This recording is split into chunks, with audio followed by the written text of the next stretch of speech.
약간 타는 냄새가 나네. 아니, 뭐야 이거? 이거 하고 술 먹으면 안 돼요? 맨날 술을 드시려고 하시네. 먹어도 됩니다. 먹어도 돼요. 원장님, 네. 뭐 하세요? 아, 거울 보고 있었죠. 얼굴에 약간 잡티가 좀 생긴 것 같아서. 원장님도 작게 생기나 보네. 네. 잠시만. 피디님도 얼굴에 꽃이 피었네? 꽃이요? 네. 근데 요즘에 좀 동안됐나? 아니, 그 꽃이 아니라 저승꽃. 에? 저승꽃. 레이저로 오세요. 아, 피디님 아까 죄송했어요. 아까 제가 저승꽃이라고 했는데 그게 뭔지 아세요? 저승꽃 검버섯 아니에요? 근데 벌써 제가 그 생긴 거예요 그러면? 네, 벌써 꽃이 피고 있던데요. 농담이고요. 피디님은 검버섯이 아니고 흑자예요. 근데 그 흑자를 관리 안 하고 내버려두면 뭐 저승꽃으로 변신을 할 수도 있기 때문에 피디님한테 경각심 주려고 한번 놀려봤습니다. 아 놀래라 진짜. 그러면 그 흑자랑 검버섯이 생기는 이유는 뭔가요? 이게 좀 복합적이긴 하지만 가장 중요한 요인은 자외선입니다. 피부과 의사들이 항상 말하잖아요. 병원에 오시면 저도 항상 고객분들 오시면 보습해라 뭐 해라 하는데 가장 마지막엔 자외선 차단제 발라라 말씀드리거든요. 네, 자외선 차단 정말 중요합니다. 안 하면 광노화 오고 광노화 와서 피부암으로 번질 수가 있습니다. 여러 가지 피부 질환 그리고 색깔, 흑자, 기미 이런 것들이 이제 자외선과 관련이 있어요. 그만큼 이 자외선 차단이 중요한데요. 여기서 멜라닌에 대해서 설명을 한번 정확하게 해드려야 되겠네요. 피디님, 멜라닌이 우리 피부를 보호하는 방패 역할을 하는 거 들어보셨나요? 멜라닌이 해라고요? 그거 그냥 멜라닌 색소 많은 사람들이 뭐 잘 탄다 이 정도만 알고 있는데. 이제 사람들이 일반적으로 그렇게는 알고 있죠. 더구나 우리나라에선 이 피부 미백, 얼굴이 하얀 게 아름다움의 척도가 되다 보니까 사람들이 멜라닌이 뭐랄까 뭐 거리두기를 하고 싶어 한다? 아무튼 그런 경향이 좀 있는 것 같아요. 맞아요. 어릴 때 좀 까무잡잡한 친구들한테 이 멜라닌의 축복을 받았다면서 뭐 놀리고 그랬던 것 같은데요. 피디님 놀림 받으신 건 아니고요. 아무튼 피디님은 지금 흑자의 축복을 받고 있네요. 자, 다시 돌아와서 이 멜라닌이 왜 피부의 방패인지 한번 설명드릴게요. 자외선이 피부에 들어오면 이 피부 DNA를 손상시킬 수 있거든요. 피부는 이걸 막으려고 일종의 경보 시스템을 작동한다고 할 수 있죠. 그때 움직이는 녀석이 바로 멜라노사이트, 멜라닌 색소입니다. 이 멜라노사이트, 멜라닌 색소가 이제 티로시나제라는 효소를 이용해서 멜라닌 색소를 대량적으로 생산을 합니다. 이 대량 생산된 멜라닌들이 자외선을 흡수해서 이 자외선 에너지들을 잡아먹기도 하고 빛을 여러 방향으로 흩어서 피부 속에 진입을 막아서 세포 이 DNA를 보호해주죠. 즉 피부가 까매지거나 잡티가 생기는 건 단순한 변색이 아니고요. 이 피부가 이 자외선으로부터 내 몸을 지키려고 생산한 이 천연 자외선 차단제, 이 멜라닌, 이 과잉으로 쌓이면서 남긴 이 전투의 흔적을 색소 침착으로 보시면 됩니다. 이 흑자는 처음에는 갈색을 띠면서 만지면 맨들맨들합니다. 튀어나와 있지 않죠? 근데 이 흑자가 장기간 동안 자외선 누적이 되고 피부 노화가 오면 조금 더 진하게 되고 크기도 커지고 울퉁불퉁하게 위로 올라오게 되는 경우도 있습니다. 그게 바로 저승꽃, 검버섯입니다. 아 이제 색소 침착 왜 생기는지 잘 알겠어요. 그럼 검버섯을 가만히 놔두면 피부 암으로 발달하게 되는 거예요? 검버섯은 일반적으로 양성 종양이라고 피부암으로 발달하지 않습니다. 무엇보다 이제 얼굴에 흑자가 있고 검버섯이 있으면 어떻게 보이겠어요? 많이 늙어 보이겠죠, 피디님처럼. 그래서 실제로 이 흑자랑 검버섯 제거 시술 받고 나시면 환자분들이 한 5년 정도는 젊어 보이는 것 같다. 그리고 진짜 피부가 매끄러워 보인다면서 만족을 많이 하시죠. 단 검버섯 피부암으로 발전 안 하는데 나는 그냥 뭐 이렇게 살래 하시면서 그냥 그렇게 지내시다가 이 검버섯이랑 비슷하게 생긴 일광곽화증이라는 전암성 병변이나 악성 흑색종을 방치할 수가 있는데요. 얘네들은 피부암으로 발전 가능성이 있으니까 반드시 병원에 방문하셔서 치료받으셔야 합니다. 진짜 중요합니다. 아 그러면 흑자 예방법과 홈케어는 어떻게 하면 좋을까요? 흑자 안 생기고 싶다? 그럼 집 밖을 안 나가면 되겠죠. 그래서 흑자 예방하려면 세보자, 세안 보습, 자외선 차단 이걸 먼저 기본으로 실천해야 하는 건 너무나 당연한 얘기라서 이건 기본적으로 그냥 깔고 가셔야 되고요. 그리고 악선크림 바를 때 가장 중요한 게 뭐다?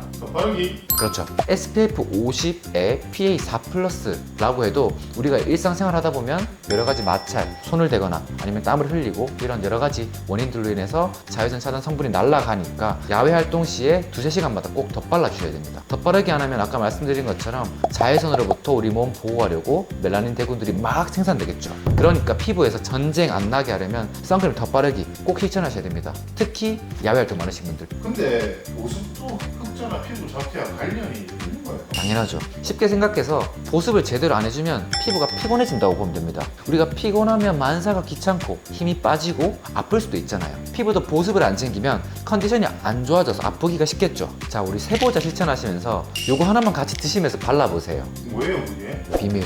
이 아니고 비타민이에요. 되게 그냥 뭐 심플하네요. 우리가 알고 있던 거네요, 그냥. PD님이 알고 계시는 화장품에 들어가는 성분들 나이아시나마이드, 아데노신, 레티놀 전부 다 비타민이잖아요. 특히 비타민 C, 아스코르빈산은 멜라닌 생성을 억제하는 대표적인 미백 성분이죠. 게다가 이미 형성된 흑색 멜라닌을 더 옅은 색의 갈색 멜라닌으로 환원시켜서 피부톤을 밝게 내주고요. 그러니까 이 비타민 C가 멜라닌 공장 생산을 멈추게도 하고 전사한 멜라닌 색소들을 조금 더 옅게 해주는 역할을 하는 거죠. 그런데 말입니다.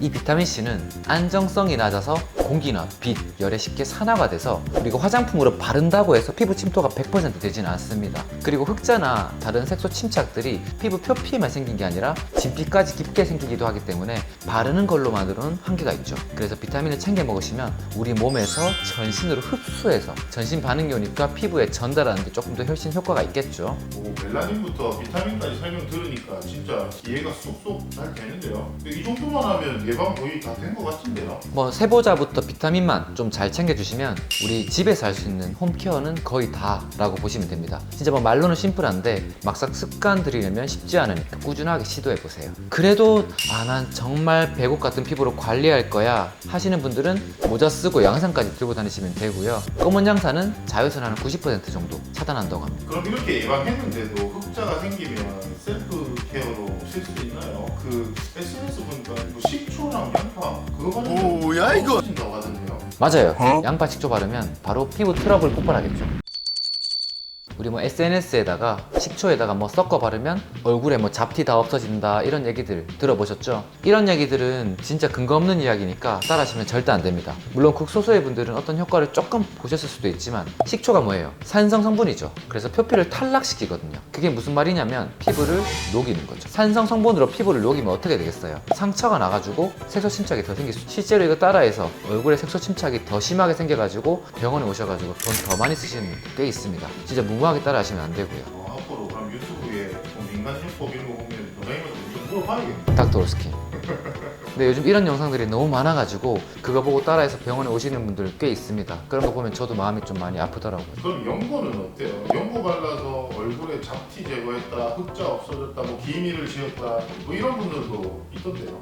약국에 가시면 일반 의약품으로 판매를 하고 있는 색소 치료용 크림들이 있죠. 요거는 멜라토닌인데 뭐 멜라토닌, 멜라노사, 뭐 도미나 크림 이런 것들이 대표적이죠. 이 크림에는요 하이드로키논이라는 성분이 들어가 있는데 이게 멜라닌을 생성하는 과정에서 중요한 역할을 하는 효소 티로시나제 활동을 저해해서 멜라닌 생성을 억제하게 되는 겁니다. 이 크림으로 효과는 보는 분들도 있긴 한데 아마 10% 정도로 확률이 높진 않습니다. 사실은 뭐 기미나 흑자, 검버섯 이런 데는 효과가 크진 않고요. 우리 여드름 짜고 나서 생기는 염증 후 색소 침착 이런 부분에 효과가 좀 있다고 볼 수 있을 거예요. 그래서 뭐 기미 치료제라서 뭐 기미 조금 효과 볼 수도 있다고는 하는데 좀 마일드하고 흑자는 거의 효과가 없다고 볼 수 있을 거예요. 뭐 일부 효과를 본 사람들이 이거 바르니까 조금 연해진 것 같다 뭐 이 정도이지 않을까 싶네요. 그래도 혹시 효과를 보실 분들 위해 간단한 사용법 그리고 주의사항을 알려드리겠습니다. 자, 세안을 했다 그러면 세안 후에 이제 면봉으로 이 멜라토닌 크림을 한 쌀알 반 크기 정도만 묻히셔가지고 흑자나 기미가 있는 곳만 이렇게 톡톡 발라주시면 됩니다. 절대 막 얼굴 전체에 바르시면 안 되고요. 그리고 한 번 바른다고 바로 없어지는 게 아니라서 꾸준히 발라 효과를 볼 수 있는 제품인데 자극이 좀 있습니다. 만약에 자극이 심하거나 피부 트러블이 생기는 것 같으면 바로 사용을 중단하셔야 됩니다. 실제로 이런 크림 잘못 쓰셔가지고 피부 뒤집어져서 병원에 오시는 분들 진짜 많아요. 가성비 셀프 케어는 진짜 더 잘 알고 쓰셔야 됩니다. 또 없나요? 원장님 뭐 여쭤보니까 계속 나오던데. 닥터 스킨 뭐 하나 더 있는데 그거는 제 허락을 받아야 쓸 수 있어요. 허락이요? 네, 허락. 처방전. 처방전. 네. 아. 아까 전에 말씀드린 이 멜라토닌 같은 경우는 일반 의약품이라서 약국에서 그냥 바로 구매가 가능한데요. 이제 피부과 처방전이 있어야지만 살 수 있는 전문 의약품인 이 멜라논 크림이란 게 있습니다. 앞에 말씀드렸던 일반 의약품으로 판매되고 있는 색소 연고들은 하이드로키논 단일 성분으로만 들어가 있는데 이 멜라논 크림은 하이드로키논에다가 트레티노인이라는 비타민 A 성분의 스테로이드까지 들어가서 조금 더 강력한 효과를 냅니다. 먼저 트레티노인 같은 경우는 피부 세포 재생을 촉진하고 멜라닌을 배출하는 성분이고요. 그리고 스테로이드 같은 경우는 아시다시피 염증이나 자극을 완화시켜주죠. 쉽게 말해서 약국에 파는 색소 연고들은 순환 미백제라고 하면 상대적으로 이 멜라논 크림은 좀 강력한 집중 치료제라고 생각하시면 되겠네요. 효과가 일반 의약품보다 강한 만큼 자극이나 색소 침착이 나타날 수 있으니까 반드시 전문 간문의 지도하에 사용 기간, 사용법을 숙지하시고 사용해야 안전합니다. 저도 이제 원장님 설명해주신 예방법부터 홈케어 해가지고 제 얼굴에 흑자도 한번 없애봐야겠다. 아쉽지만 PD님 얼굴에 있는 흑자들은 이미 이제 골든타임을 지난 것 같네요. 아 진짜요? 그러면 어떻게 해야 돼요? 레이저 시술 받으시면 되죠.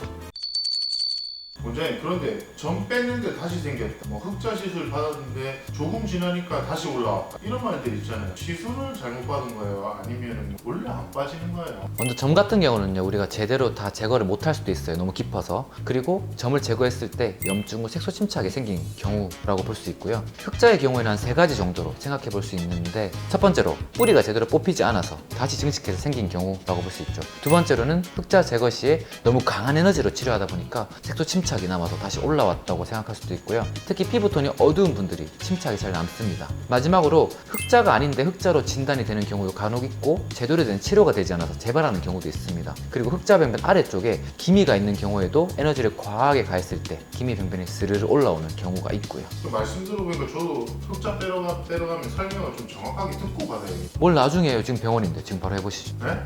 지금 해요.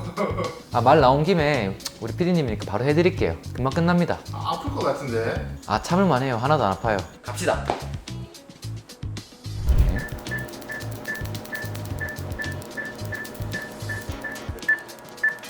아 이게 약간 타는 냄새가 나네. 아니 뭐야 이거? 그냥 하는 거. 이거 토닝이라서 그냥 피부 좀 밝게 만들어주는 거라. 이거 하고 술 먹으면 안 돼요? 맨날 술을 드시려고 하시네. 네,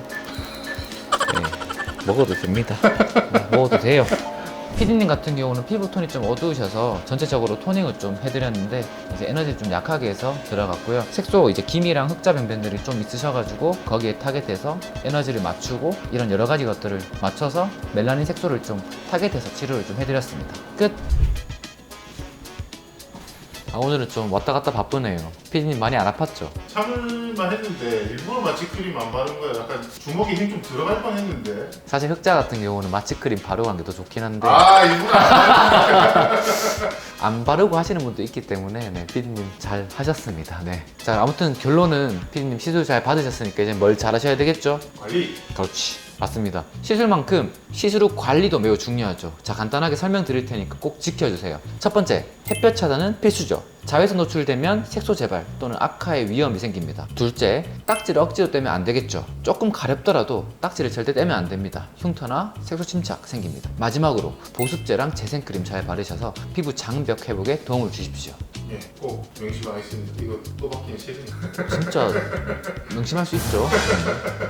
이거 효과 보시면 이제 딴 것도 없냐고 하실 것 같은데, 오늘은 흑자에 대해서 진짜 모든 걸 파헤쳐 봤네요. 흑자는 올바른 피부 관리 습관으로 예방이 가능합니다. 그러니까 초기에 홈케어를 통해서 잡을 수 있습니다. 그래서 자외선 차단 잘 하시고 비타민 잘 바르시고 그다음 잘 챙겨 드시고 잘못된 민간요법이 아닌 약국에 파는 색소 연고 그리고 처방전이 필요한 멜라닌 크림 등으로 먼저 케어를 해보시고요. 그래도 안 된다 하시면 병원에 바로 오셔서 시술을 받으셔야 됩니다. 좀 늦은 것 같은데 생각이 드실 때 바로 와야지, 아니면 나중에 오셔서 비용도 몇십만 원이면 되는데 뭐 한 10배 이상 쓰시면서 후회하실 수도 있습니다. 오늘 영상도 피부 관리에 도움이 되셨다면 구독, 좋아요, 알림 설정까지 우리 피부처럼 챙겨주시면 다음 영상도 탄력이 찾아가겠습니다. 감사합니다.